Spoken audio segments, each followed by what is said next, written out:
दरक रहा जोशीमठ, दरारों से फैली दहशत, अब पुनर्वास की तैयारी। सरकार पर आफत भारी। जोशीमठ भू-धसाव संकट में प्रभावित परिवारों के पुनर्वास को लेकर धामी सरकार रोड मैप तैयार करने में जुट गई है। चमोली जिले में ही 3 जगहों पर प्रभावित परिवारों को बसाया जाएगा।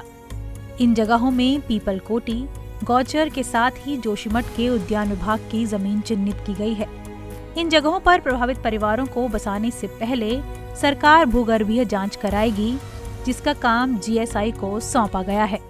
देखिए, जो भी मैप तैयार अभी कुल 81 परिवार ऐसे हैं जिनको की ज़्यादा खतरनाक स्थिति में पाया गया। 678 मकानों में से जो आइडेंटिफाई हमने किए हैं, और उन कुल मिलाकर के भविष्य की किसी भी संभावनाओं को देखते हुए हम लोग जोशीमठ के लोगों को गौचर और पीपलकोटी में विस्थापित करने का एक प्रस्ताव तैयार हुआ है, जिस पर जियोलॉजिकल सर्वे उसका कराने के बाद, क्योंकि भूगर्भीय जांच के बाद ही ऐसा ना हो कि जहाँ उनको विस्थापित किया गया वहाँ पर भी तो प्रभाव पड़ रहा, तो इसको पूरा परीक्षण करने के बाद उनके विस्थापन का पूरा प्रस्ताव तैयार करके इस पर आगे कार्रवाई की जाएगी।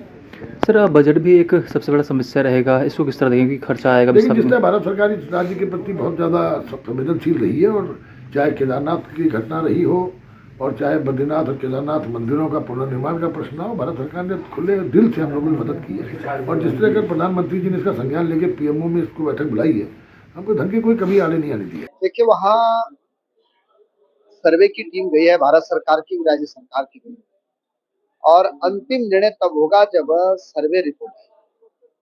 लेकिन अभी तक जिन जिन परिवारों में दरारें आ रखी उनको जो है हमने कैंप में रखा है। बहुत अच्छी व्यवस्था वहाँ सरकार की तरफ से है, और पूरी सरकार जो है उन परिवारों के साथ खड़ी है जिनका कि वहाँ पे दिक्कतें हैं, और मैं कह सकता हूँ जो भी किया जाएगा वो बहुत अच्छा किया।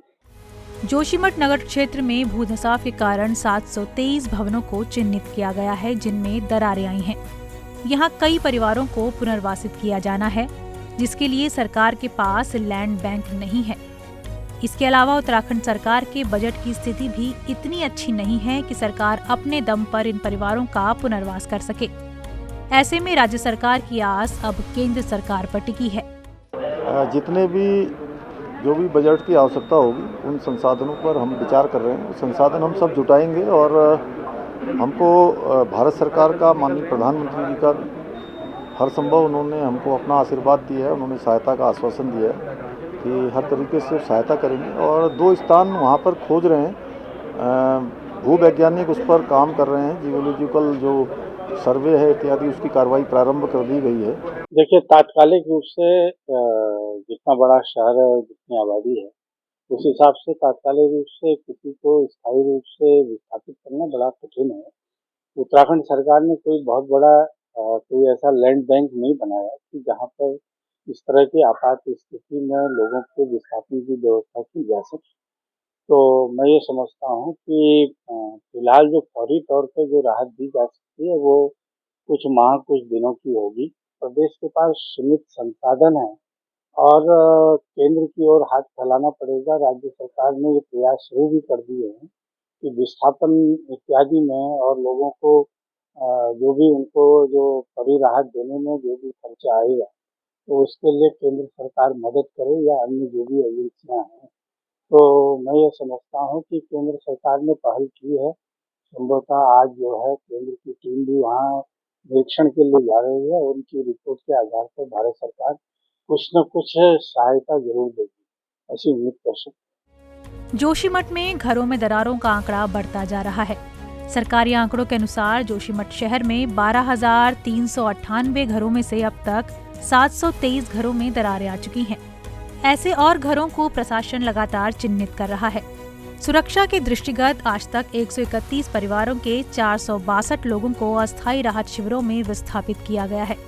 सरकार और शासन लगातार हालात पर नजर बनाए हुए है। इसके साथ ही प्रभावित परिवारों को दूसरी जगह बसाए जाने की रणनीति पर भी काम हो रहा है, मगर ये सरकार के लिए कितना कारगर होगा, ये तो भविष्य ही बताएगा। ईटीवी भारत के लिए देहरादून से रोहित कुमार सोनी।